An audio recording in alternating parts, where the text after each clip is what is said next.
Oh, doesn't it feel good to be back? Good to be back making videos after my amazing week off and, basically just putting clips out of my podcast. By the way, link in the description if you want to go and check that out. But also for Bannerlord. Bannerlord is bringing out some big news and some big things for the future of the game. You see, we haven't had anything that's that exciting that's come out about Mount and Blade 2 in, well, I would say a good few months. But taleworlds released another developer blog. And whilst there were some cool, interesting things in that, we got a few tidbits here and there. It was the comments section that really struck my interest because it gave us hints of why Bannerlord hasn't released its biggest plans so far. First of all, let's go over a few of the things that this new developer blog showed us. There's now a new campaign intro within the game. It looks goddamn beautiful. Of course, this is only relevant if you're starting a new campaign, but it will be on their YouTube channel, and I mean, you can see most of it on screen right now. Talking about the campaign, there are new difficulty presets. Of course, when you load up a game, you get to choose your difficulty, whether this is recruitment difficulty, combat difficulty, or just general difficulty within your campaigns. But now you don't have to go through changing each individual setting. You can do it through presets, of course, ranging from easy to the top levels, or as they call it here, Bannerlord. When it comes to micromanaging your clan, of course, you don't just have to have the party that's around you as a lord or a count. You can have other officers and other sergeants go off making their own parties, whether it's a caravan or just another army that goes off collecting money for you, taking settlements, so on and so forth. But in the new update, we get way more options when it comes to managing each of these parties. For example, now you can limit the wages of other parties within your clan. This can also be affected and taken onto garrisons. For example, if you take a castle and you want to put some troops in it, in the past the garrison would just recruit and recruit. Now you can set a limit to the wages that the parties and garrisons will use so they don't swamp your expenses by recruiting more and more troops that you just don't need at that point in time. One of the more interesting things in the bigger feature updates is 36 new settlement scenes, whether this is villages, castles, towns, so on and so forth. This is actually some amazing work. The models from taleworlds are looking beautiful. And of course, with the map editor, there are so many more community maps and scenes that are coming into the game. Of course, you can always check them out on Nexus mods. But you see, Bannerlord has always been an RPG. It lets you roleplay as different roles within the world of Calradia. The main way that most people play is going around gathering up your army, earning money, taking towns and settlements, and making alliances and enemies. But what if you don't want to do that? What if you want to be a soul merchant, or maybe even a smith, or just a mercenary in someone else's army? Now, that's always been possible since the early access release of Bannerlord back in 2020. However, now it goes further.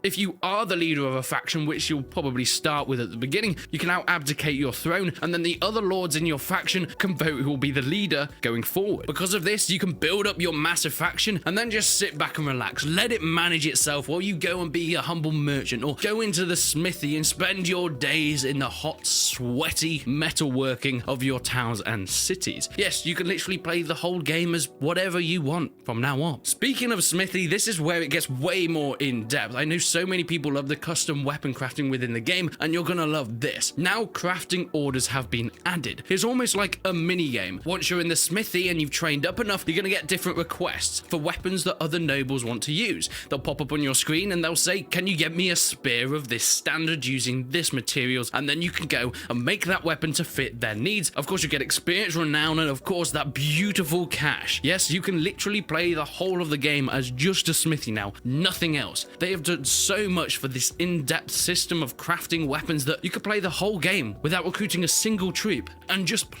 building weapons for other nobles, being the cogs in the machine that drive forward your faction in order to take over cities in Calradia without doing any of the frontline fighting yourself. Some other quick additions that have been added in are of course some new helmets, and these crowns that you can wear look beautiful, making you stand out as a nobleman on the battlefield. Speaking of battlefields, custom battles are now incredibly more in depth, where they're basically just the enhanced custom battle mod that used to be in Bannerlord. You can now choose not only what troops you want on the battlefield, but the individual types and tier of troops that you want to be playing in yours and the enemy's army. But of course, all these things that have been in this developer update have actually been in the game for a few weeks now. It was a bit of a late one. But I think what most of you guys have come here for is the news about the battle terrain system. You see, this was a massive bit of news when this was announced. Taking what Total War Rome did in its initial stages, where you have the overhead map and zooming into the battles, and the battle scene is exactly as it it was in that overhead map, whether it was a bridge, a town, a city, even with boats in the background. You can set up on the overworld map with your party in different ambush points, and when it zoomed into that map, you'd be in the exact same position with the armies that you're fighting on the exact same places, and it looked amazing. I'm so excited for this to come in, but it's not here yet. This was announced so long ago, and we haven't heard anything else since. So of course, with the developer update, there were many people in the comments asking where it went. And currently from taleworlds, the best we can have is it's still being worked on. I quote, "This is a massive project and it will take some time to fully implement, but we are making solid progress on it. We don't in fact have a release date when we can get this sort of update, because I think this will be completely game changing. But I'm hoping it's going to be within the next few months, since they've said that it is being worked on still, and if they're making solid progress, it's not like it's at the beginning phases." But there's more news. Of course, multiplayer is a massive part of Mount & Blade. It was one of the largest parts of Warband, and really the reason that Mount & Blade is as big as it is today, with the insane size of community that that game had. And there's people being waiting for multiplayer updates. People have been waiting for these private custom servers that you can then put mods on and do these community events. So we also got a reply about that. And this is what Callum from taleworlds said. "We have quite a few things that we're working on with multiplayer, some of which we have been testing recently with the help of combat testing groups. These include many bug fixes, performance updates, combat mechanic changes, and balance it. We are also adding new content in the form of maps, game modes, and features, some of which have already been talked about, like dual voice over IP, etc. And others we haven't even discussed just yet. We will share an update on the progress we have made on the multiplayer in the next developer update, which should come a lot sooner than this one did. In other words, hopefully next month." And here's the kicker.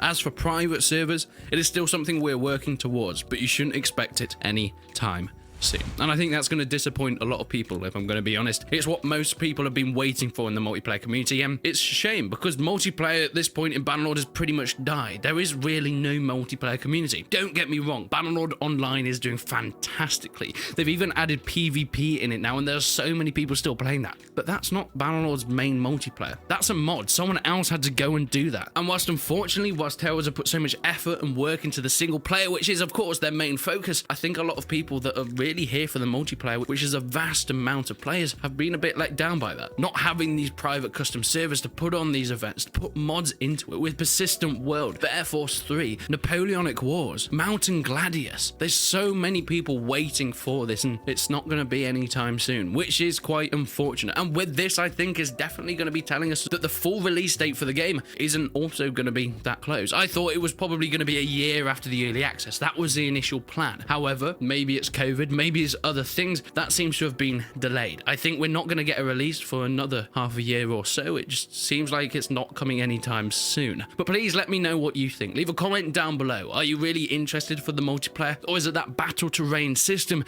that you're really excited for? Leave a like on the video if you enjoyed it, and go and check out my latest interview with the Prince of Macedon on all the drama and inner workings of the Total War community. But until then, I will see you in the next one.